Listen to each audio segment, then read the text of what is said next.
Ortiz into deep right field. Back is Sheffield. We'll see you later tonight. Meek deals. Base hit to right field. Here comes Richardson. Here's the throw from Markakis. Richardson is safe. Derek Jeter ends his final game with a walk-off single. 1-1 for Tyson. Batista with a drive. Deep left field. No doubt about it. Hey everybody, welcome to another episode of the Chasing 2 podcast. I'm Blake Frazier alongside Dylan Smith, episode number 13. And before we recap the wildcard series, we just like to mention, like we do every single episode, we have launched our website. We're looking for some writers to kind of help us out, kind of grow the brand. If you're looking for some experience in the journalism industry, hit us up and we'll get you on board. But Dylan, we'll start in the AL. The Blue Jays got swept by the Tampa Bay Rays. And, the Blue Jays, there was a lot of controversy on the game one starter, Shoemaker. He ends up going 3 innings. And then Robbie Ray piggybacks him. He goes 3 innings. And those two gave the Blue Jays 6 innings, 1 hit ball. But the offense just was a no-show for the Blue Jays. Well, yeah, we know that Tampa Bay's pitching is unreal. It's probably the best in the league. Yeah. So it's no surprise if you really think about it. I mean, the Rays were going to come in and throw some gas, and the Blue Jays struggle with guys that throw hard. I think they have the lowest batting average of any pitches over 98 miles per hour, I think the stat was. So it's no surprise. Well, it was a little surprised to see that Bichette, Biggio, and Vlad went 2 for 21. Like, I don't know. Like, those are 3 good hitters. And, I mean, you got to give credit to Snell and Glasnow on that pen. But, I thought the Blue Jays bats would have done a little bit better. Like, the pitching was the big question mark coming in. But pitching wasn't the problem. Obviously, Ryu got shelled in game 2. I mean, he just didn't have his stuff. His velocity was down. He gave up that grand slam to Renfroe, and that was all she wrote. The game was over in the second inning. But you predicted the Rays in 2. You got that one right. I kind of thought the Blue Jays offense, I mean, it's been good all season long. They just didn't score any runs. But definitely good experience for a very young team. And the Rays, they look like they're going to be dangerous heading into this postseason. Yeah, and I mean, now they move on to the Yankees. It'll be an interesting matchup, and we'll talk about that in a bit. But when it comes down to the Jays, it's their first taste at the postseason. Yeah. Nothing to have their heads down about, and I mean, now they just got to add some big-time pieces to go around that young core, I should say, and we'll see what happens in the future. Yeah, I definitely need a big-time bat, preferably a left-handed bat, to complement all those right-handed hitters in that lineup. But let's talk about the Yankees and the Indians, another sweep. Game 1, Bieber making his postseason debut, and it was a debut to forget for Mr. Bieber. Yeah, I mean, we talked about it. Oh, A's just hit another homer. And it's 4-3 now. Matt Olson. Little live update. Yeah, we're recording this episode. It's the 4th inning. A's Astros. Obviously, we made our picks, but before the game, so we'll get to those predictions in a bit. But going back to Shane Bieber, I mean, he gave up 7 earned runs in 4 innings of work, and it started off the second pitch of the game, I believe, was a 2-run homer. Yeah, and it just couldn't settle down, and the Yankees were all over him. I don't know if he was tipping his pitches or whatever the case may be, but you finally saw an opponent that wasn't in the central divisions, and it was just a bad game, but it is what it is. Kind of talked about that before this series that the Yankees obviously didn't play the Indians with the cross division and stuff like that, but. Yeah, Bieber, I kind of agree with you. Maybe he was tipping his pitches a little bit because we haven't seen that from Bieber all season long. Like, we've just seen lights out, dominant stuff, unhittable stuff. But, yeah, like you mentioned, Aaron Judge takes him deep in the second inning the second pitch, and he just didn't seem to recover. They jumped all over him. I think, what was the score, like 12-3 in that first game, I think? But yeah, The game was off by the fourth inning. I mean. yeah, for sure. But game two, talk about a nice little wild game. It's probably the best game of the wild card that was played. Back and forth. The Yankees end up taking it 10-9.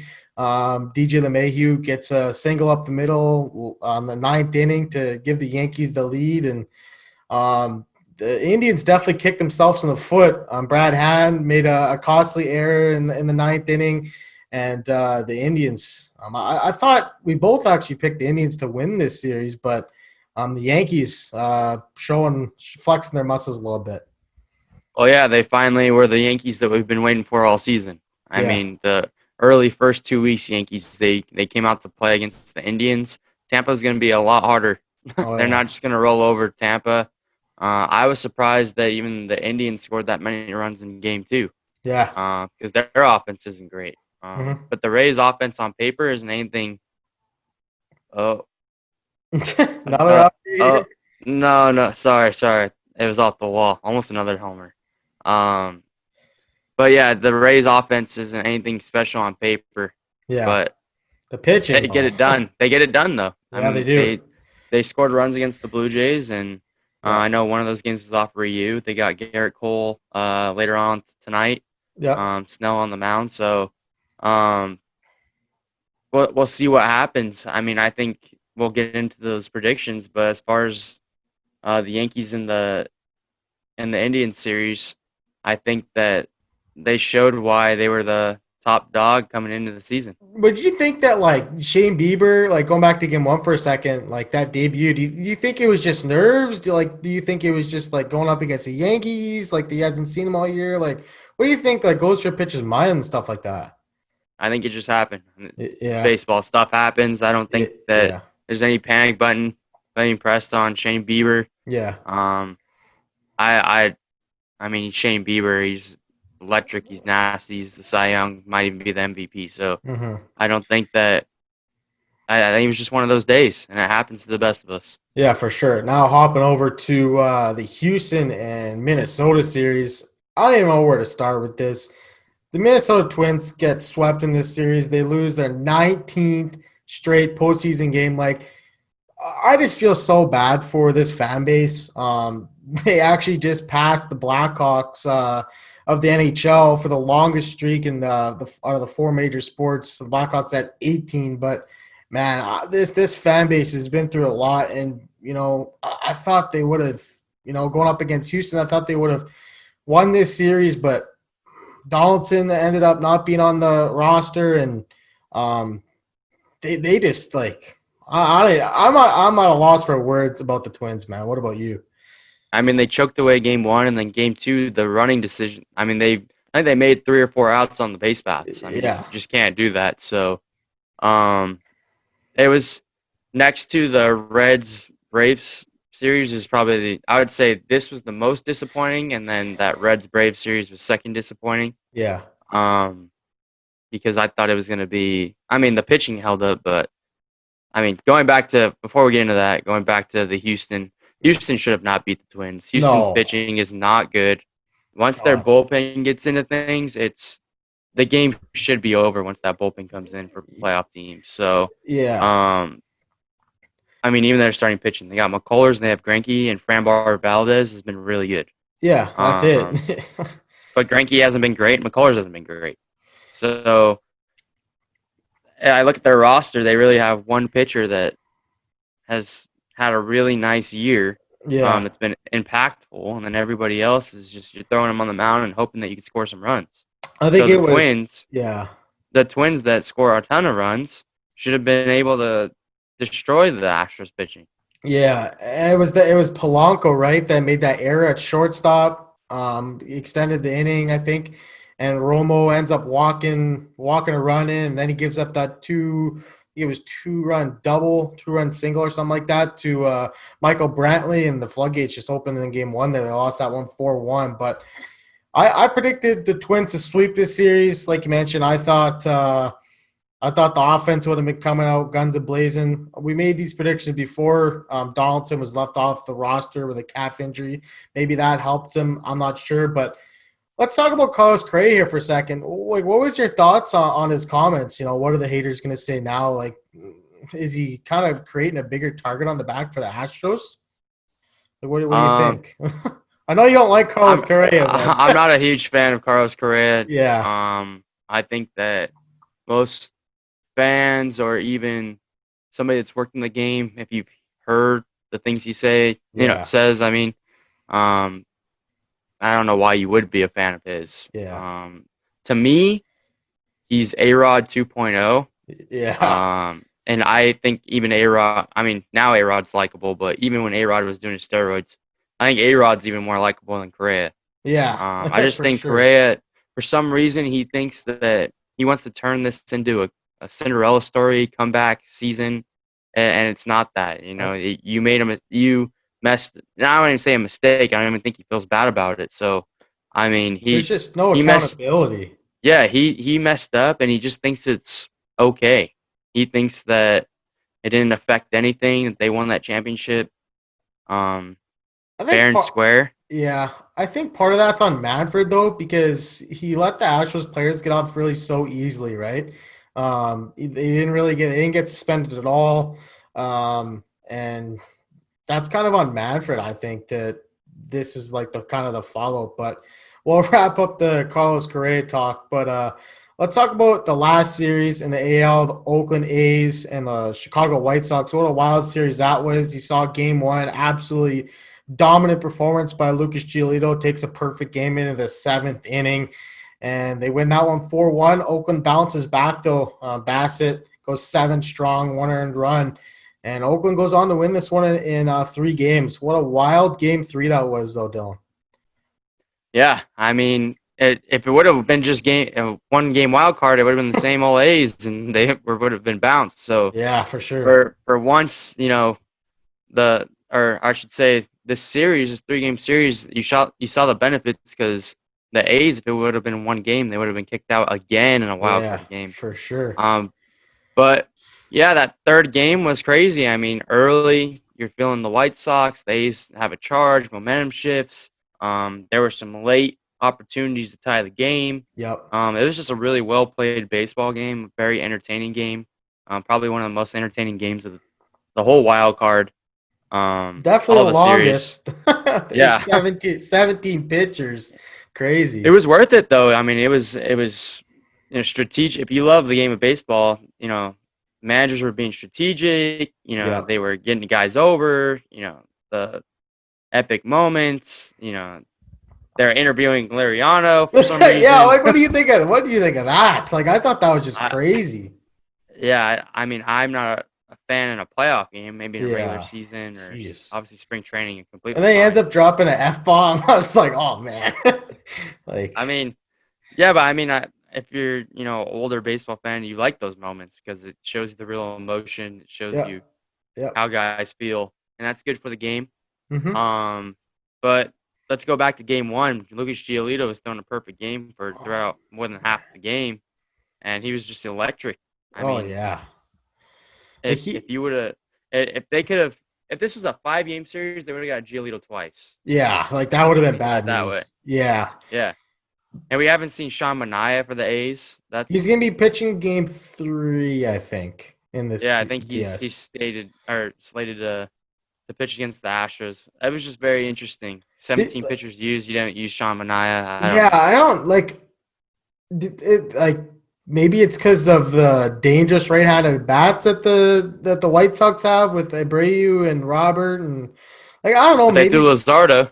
Yeah, it's true. They did throw Luzardo, and he didn't look very good in Game 1 either. He gave up a couple bombs, but they threw Diekman as another lefty. Yeah, that is true though. I mean, like, yeah, it is kind of puzzling that they didn't. And he was pitching well. He was pitching well going into the postseason. He started off the year horrendous, and I think his ERA got I think it was 3.4 somehow. Yeah, I mean, he had some electric starts. He had some electric starts after the beginning of the season. Yeah, it's the White Sox though. They're gonna be back. This team is so electric. The offense is so dynamic. They're gonna go and add pieces. Before this offseason, they went and got Edwin, Grandal. Brady had an MVP season, so it bodes well for the future for them. They definitely got a bright future. Let's hop over that. Oh, sorry. Go ahead. I think the most exciting part of this A's, or at least the A's postseason run so far, is Chris Davis. Yeah, Crush Davis. Yeah. Chris Davis has been back to being normal, and like the last, I guess 4 games. He hit another homer today, right? Yeah, so that's something to keep an eye out. Yeah, for sure. Yeah, I think he had 2 homers in the Wild Card series too. But yeah, hop over to NL. The Dodgers sweep the Brewers. This was really no surprise to me. We both predicted the Dodgers to sweep the series. It was a lot closer game in the first one, though.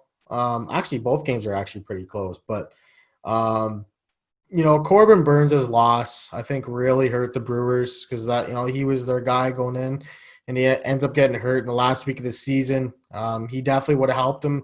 I don't know if he would have won a game for the Brewers, but he definitely would have given him a better chance. I mean, Suter opens up. He only goes an inning and 2/3. It was going to be a bullpen game all along, but they lose the game 4-2, and he gives up 3 of those runs. So, I mean, if you have a Corbin Burns in there to start, maybe you get off to a better start.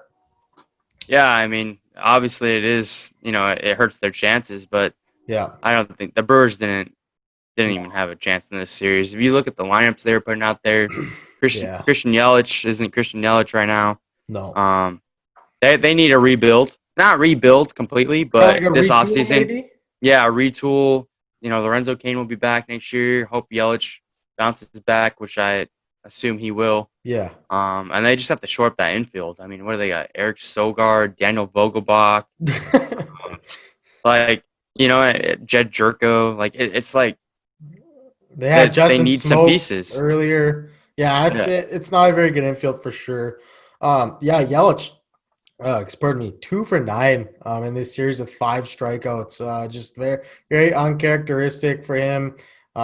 He had uncharacteristics all year. Like, he just wasn't himself. He didn't get off to a very good start and didn't really turn it around. But, yeah, the Dodgers sweep this series. And we saw kind of a vintage Kershaw, not vintage playoff Kershaw, but a guy that was very dominant, 8 innings, 13 Ks. Do you think that maybe this is kind of a turning of the guard for Kershaw in the postseason?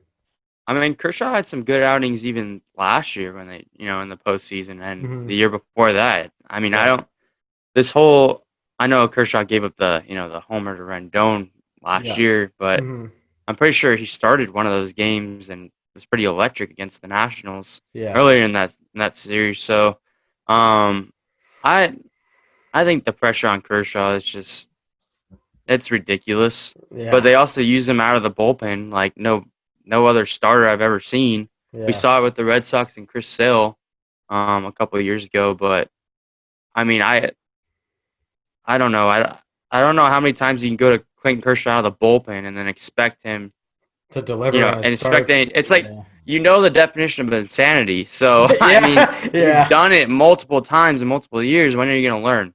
Yeah. I mean, throw Buehler, throw May, throw – They had Kenta. When they had Kenta, they would love throwing Kenta in the postseason. So I don't know why. I don't know if it's Kershaw saying, give me the ball. I don't know if it's Dave Roberts saying, we're going to stick with our guy. I have no idea. But when it comes down to what he did against the Brewers, electric. I mean, he's probably the best pitcher. When it's all said and done, he might be best all time. So yeah, he's still very, very good. So I expect Kershaw to have another stellar start against the Padres. Yep. He knows that organization. He knows how to pitch to them. He knows he's faced them a ton. So that might be a benefit for the Padres, or that might be a downfall. Yeah, speaking of those Padres, they won their series, another wild 3-game series, a wild card against the Cardinals. The Padres looked down and out. The Cardinals win game 1, 7-4. Paddock struggled early. Game 2, San Diego goes down 4-0 early, and they got Wainwright on the mound. And I'm thinking, oh, man, like, they're going to get swept. And all of a sudden, Fernando Tatis flips the switch, hits that 3-run homer. Machado goes back-to-back, and that place is rocking. Like, not rocking, but it would have been rocking if there was fans. Like, that Tatis homer, the fan aspect is really missed in opportunities like that. Yeah, I mean, they were comparing that bat flip to Jose Bautista's bat flip, the second homer. Yeah. Obviously, if there was fans, it might have really compared to it. Yeah. But the fans outside the stadium, there's tons of videos of them celebrating the parking lot and Oh yeah. doing their thing, and it was rocking outside of the stadium, but Yeah. it was just, I think the most interesting thing is if you look at, even we'll get into this in a second, the Braves Series 2, Yeah. TBS and ESPN, they showed all these people during a pandemic just hanging out outside the ballpark.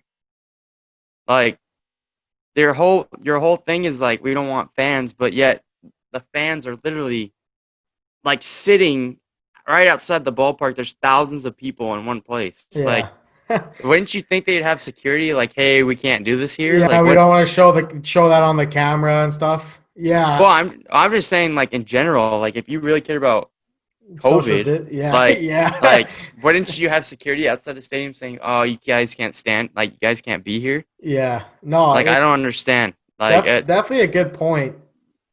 But fans are crazy. Like, they'll do anything to get close to the action, right? But Chris Stammen ends up going game 3. He opened up for the Padres, and it was going to be a bullpen game. And were you surprised that the Cardinals got shut out by that bullpen all the way through in game 3? I'm not surprised because it's a very good bullpen. I mean, I wouldn't say I'm surprised. Would I have thought that a veteran team like the Cardinals would have put up a little bit more of a fight? Yeah, but I mean, it's baseball. Like I said, things happen. So I just think, like, in game 2, they kind of got the win kind of got snatched out of their hands, right? They had the lead for up until the 6th inning, then they blow it. And I think that, like, that could be a little bit deflating for a team like that. Battled some adversity, but they were unable to recover.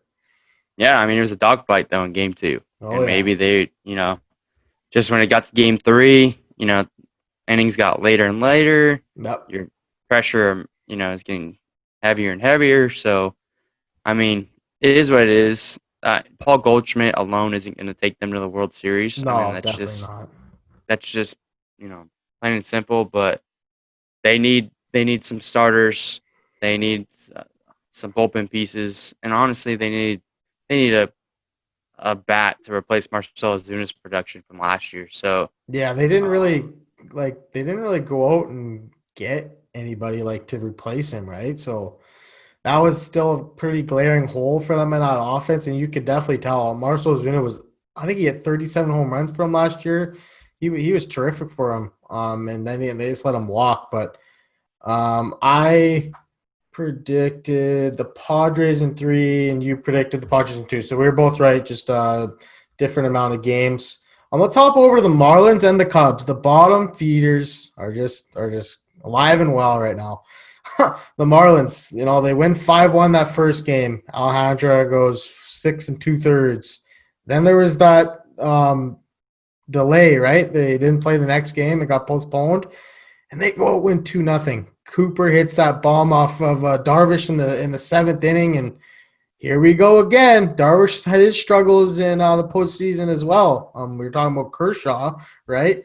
But hats off to the Marlins, man. Like, a lot of people, including myself, doubted them. I picked the Cubs to sweep this series. You predicted them to get a game, but you can't tell me that you were predicting the Marlins to sweep the Cubs. No, I mean, I told Crazy. you I've been counting them out the whole year, and I gave them a game because I don't give them anything this spot. So, once again, proving people wrong. Yep. I wouldn't say that Darvish's struggles in the postseason, like, this was an electric game. Oh yeah, I'm saying he has struggled in the postseason though. Yeah, but I mean, I get what you're saying. It's just, if you can't score, you can't win. Yeah, I mean, you got to score to win, right? I mean, that's part of baseball. So we'll get to that in a minute with the Cubs' big core. But Kinsler was dominant out of the Marlins pen, struck out the side in game 2. That 2-seamer was electric. caught him looking twice. It was just on the corner all the time. But the Marlins undefeated 7-0 in all series. So their first series win since 2003 when they won the World Series. But let's talk about the Cubs score here for a second. Bryant, Rizzo, Baez, and Schwarber 1 for 28 with 9 Ks. Like that's not going to cut it. That's 4 of your 9. They're just like invisible, not even there. It's tough. Yeah, I mean, they've been talking about breaking this core down for a while. So, I mean, I don't know if the market is there to do it right now. I think I was watching MLB Network. They had all their salaries. I believe almost all of them are making between, I think all 4 of those guys are making between 12 to 15 million this next year. And I think Baez is at 10 million. So Baez will be the most, I think even coming off a bad year, you'd get the most for Baez because teams need shortstops. And he has the least amount of salary on him. Yep. So if they're gonna break it down, and they're all free agents at the end of the year, all of them. I know. So at what point do you trade them away? At what point do you say we need to rebuild? We won our championship. We're not going to win another one here. Well, I mean, Darvish. Yeah. Trade Darvish off of a Cy Young year. Yep. I don't know how much you'll get. Like I said, the market is going to be so interesting this offseason. And if they continue to keep the expanded playoffs, that also changes a lot of things. Well, and that makes more teams either less likely to spend or more willing to bring in pieces to try to make a run in the postseason. Well, and true, like if there's universal DH next year, that every team has a market for Schwarber. If there's no universal DH, now you're just only looking at AL suitors for a guy like Schwarber because, I mean, that's basically what he is, right? He's a DH at this point. He can play the field, but he's better at DH. But I don't know. Look, this core, I think it's time to trade off Rizzo, Bryant, get some pieces back, rebuild that farm system, and like you said, you got your championship in 2016. Time to start over and time to rebuild. But let's. I mean, if you had to choose one of those to keep, who would it be? Or here's a better question. Because Rizzo's getting a little bit older. If you had to choose between Baez and Bryant, who would you keep? Oh, I would probably pick Baez. Okay. I just think shortstop's more. It's harder to find a veteran a franchise shortstop than a third base, wouldn't you say? I mean, shortstops. You got Lindor, who's been there for a long time. Baez, there's not a lot of shortstops that have gotten drafted that have stayed there for a long time that come to mind for me. You know what I mean? What do you mean, stay on the same team? Yeah, just to build that player around that position. You know what I mean? Oh, you mean they're building their team around that? Yeah, that position. I think. Well, I mean, I don't think the Cubs are building around Baez. Well, I mean, if they keep him, they are, right? Well, if they keep him, but I'm saying that I don't think that they are right now. So, who would you Trevor pick? I think Trevor Story is part of the build around. I feel like that's a good example. If I had to choose Bryant or Baez, yeah, who would you pick? Overall production, I'd probably take Bryant. But is Baez younger? Maybe by a year or two. The thing with Baez, he's kind of he's wild. I mean, he'll produce, but he's streaky. Bryant's been streaky in the past 2 years as well, but I mean, Bryant's won the MVP. Bryant was the guy in 2016. So yeah. I think that you'd get. I mean, I don't know if Bryant's going to re-sign though. That's what I'm saying. That's for a later pod. We'll get into that after the season. But yeah, there'll be a lot of talks. Moving on to the Braves and Reds. Like I said, probably the second most disappointing series. Man. Obviously, I wanted to see the Reds do well. Yeah. And they did. I mean, the pitching did. Yeah. Trevor Bauer was lights out. This guy was just punching tickets left, right, and center. I think he had 13 punch outs. In game one, he went 7 2/3 scoreless. Joey Votto, our offense is a nightmare.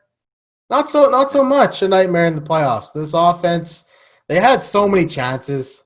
I think, yeah, they left 13 on base, and 8 of them were in scoring position. So they had the bases loaded a couple times, and they just failed to come through. Unfortunate.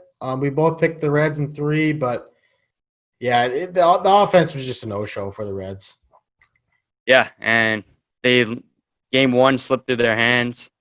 Game 2, rookie comes out, shoves it down their throat. Oh yeah, Ian So Anderson was terrific. yeah, and I mean Luis Castillo was premier Luis Castillo in that game. He has been for a couple of outings now.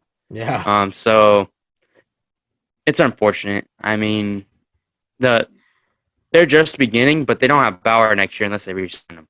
Do you I mean, they're gonna get. That's what I was gonna ask you. Do the Reds pony up and sign Bauer? Because I think Bauer. I think there's an opportunity because he's close to Kyle Bodie. Kyle Bodie's their pitching coordinator, Yep. who's the main guy at Driveline. So I think once they brought in Bauer, they brought in Bodie, and that's Bauer's main guy. So they have accommodated to him. I think you can He just has tell. connections there. You can just tell by the vlogs. He seemed very comfortable with the Reds. He didn't get off to a good start when he got traded there last season, but he's going to win the Cy Young in the NL, I think, this year. I mean, he's definitely going to be one of the candidates to win. I hope he wins. I'm rooting for the guy, but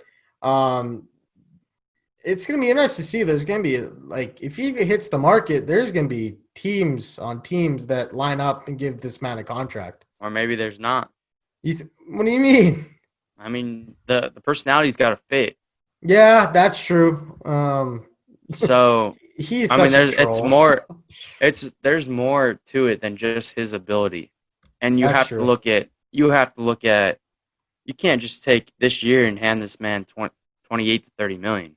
You have to look at the whole big picture of what he's done throughout his career and say, is this man worth 30 million? And I think his work ethic, I think how much he loves the game, and his want to be great is there. I'm not questioning that. I'm just saying total package, if you look at rookie year it's basically all the way through arbitration, what has he done? He's really, if you look at the numbers, he's a good number 3 pitcher. So how much the market for him is going to be interesting because one team might go out and be like, I'm going to give this guy 30 million to be my ace. And he's either going to be that guy from this year or it's not going to pan out. It's going to be like I don't think as bad as this, but Jordan Zimmerman. He was so electric on the Nationals. He goes to the Tigers. He has a 5 ERA every year. I'm not saying that's going to happen to Bauer, but I'm just saying that it might not pan out at 30 million a year to be your ace. Well, and I mean, if you sign that big ticket, there's a lot of pressure to live up to that contract, and that affects athletes, believe it or not. Like it does. And then you get all this media on you. Oh, you got to sign this big ticket. Your ERA's 4. Like, what's wrong? And that's just unneeded pressure for some athletes. So, I mean, some athletes can take that pressure, but some athletes, I mean, that eats away at them. But it is going to be interesting. I think Trevor Bauer is definitely going to take a multi-year deal. He might have to take that paintball gun in the balls. But yeah, I don't know. I see Bauer signing probably a 4-year deal at maybe $23 million a year, maybe. What do you think the market could be? I think 23. If you told Trevor Bauer right now, hey, I think you're only worth 23 million, I think he'd laugh in your face. So obviously he thinks he's worth 30 million, but I mean, I don't know, maybe some crazy team like the Red Sox, maybe. I don't know. I just don't know where Trevor Bauer is going to go. I think Trevor Bauer it's gonna be a while. I don't think you it's gonna. I think it's gonna be a while. I do not think it's gonna be a quick. I think he wants to have a team by spring training, but I wouldn't expect a deal until January, to be honest. Interesting. Unless a team is just heavily pursuing him, unless a team is like, I'm gonna give you 27 to 30 million a year, then it comes a little bit quicker. But I think he's gonna go out to the market he's going to expect 30 million, 30 plus million, and teams are really only going to be able to give him 20 or willing to give him 25. So, I mean, it's going to be a waiting game, and he might end up taking that 1 year lucrative deal because teams won't mind doing that. So, it's interesting for sure. But like I said, that's for another pod. We've already talked about it way too much. Going back to the Reds, I think they're going to be back because Castillo is going to be there and Sonny Gray is going to be there. And there's a lot of number 3 pitchers they could sign during the offseason. Some you'd say maybe is number 2 pitchers. That's some guys' opinions. Most are number 3s. Yeah. But as far as the Braves, I'm interested to see how they do against the Marlins pitching. Because in reality, it's been just as good as the Reds. So,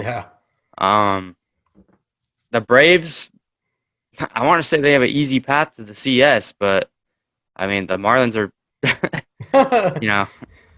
I don't know.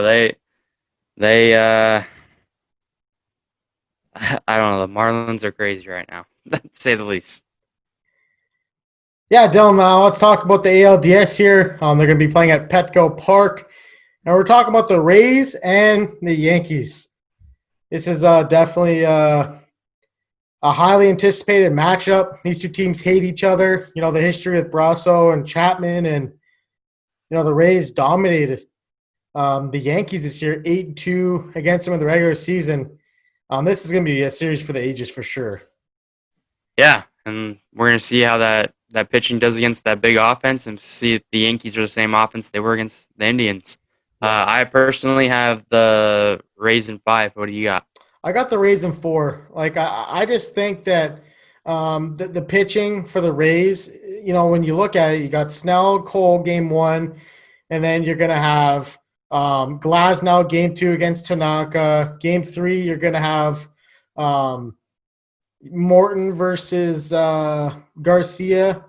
And then game 4, like we were talking about off the pod here yesterday, I think it was 2 days ago, they're going to have to pitch Montgomery or Happ, right? And you definitely give the edge to Tampa Bay when they can throw a guy like Ryan Yarbrough in game 4. And then game 5, it's right back to Snell or Glasnow. So I think the starting pitching edge definitely goes to Tampa Bay. I think both bullpens are pretty much a wash. They both got a lot of guys that throw high velocity. But yeah, no, it should be interesting. Yeah, and then we go into the A's versus the Astros. Game 1 right now, it's 4-3 A's. We already had made our predictions before the game started. So the A's also dominated the Astros this season. Yeah. I mean, they're not a good team. No. I'm telling you, I watched them. The Astros have no pitching. They have no pitching. They're lucky to even be to this point. So if they get through the A's, I'll be very surprised. But they were 7-3 this season. Yeah. They have Bassett, Manaea, Luzardo, pitching, maybe Frankie Montas, and all those guys. If you don't know their names, they're pretty good.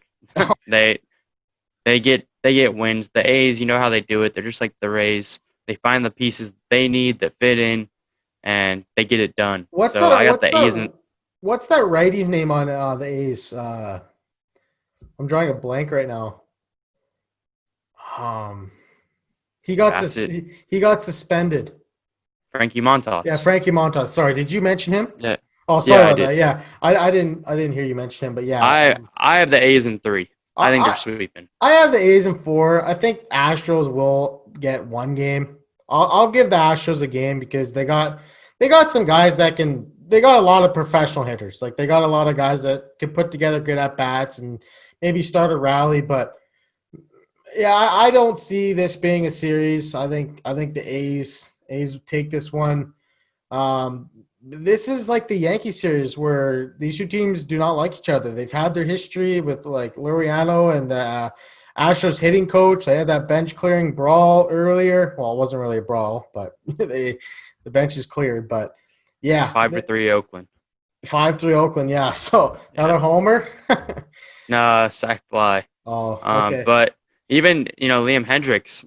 Yeah. He didn't take what Carlos Correa said lightly. No. When he said, when he was talking about, oh, what are they going to say now? And Hendrick said on MLB Network that he wants to that basically he's going to show him who the top dog in the AL West is. He said that on MLB Network. So I was like, oof, all right. I mean, this makes this a little bit more interesting.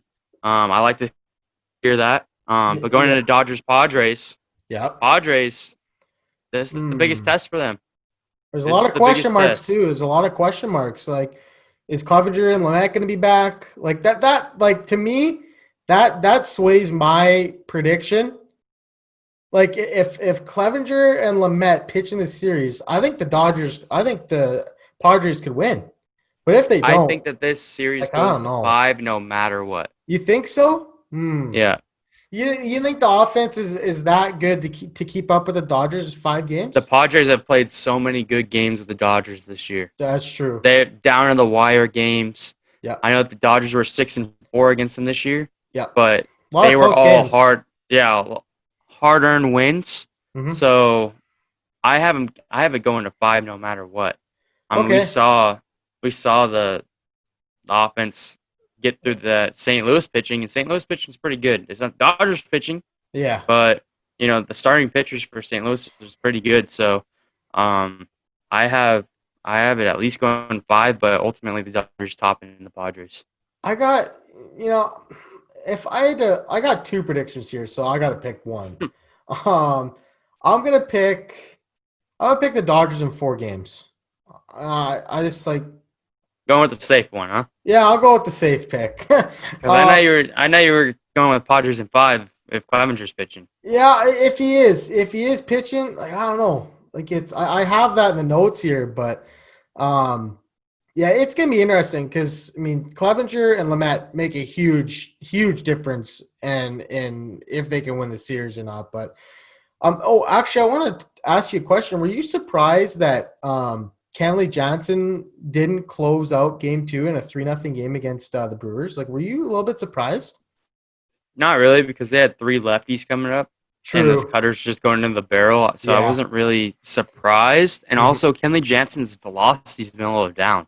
Yeah. I saw him when he was facing the Angels, 88, 89. Then he came out again.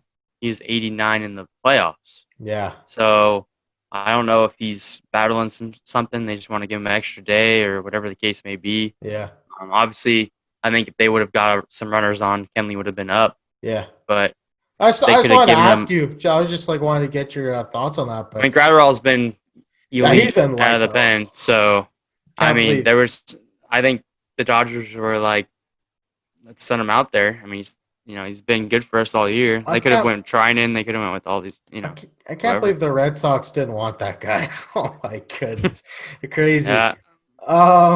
But let's talk about the last series here, the NLDS, Braves and the Marlins. It's gonna be played at Minute Maid Park in Houston. The Dodgers and Padres, of course, is gonna be played at the new Globe Life Stadium in Arlington. But the Braves, they went 7-3 against Miami in the regular season. I like Miami's pitching over the Braves. We mentioned that earlier. Kenny and Anderson repeat his wild card performance. Who knows? Maybe he can, maybe he can't. You know what?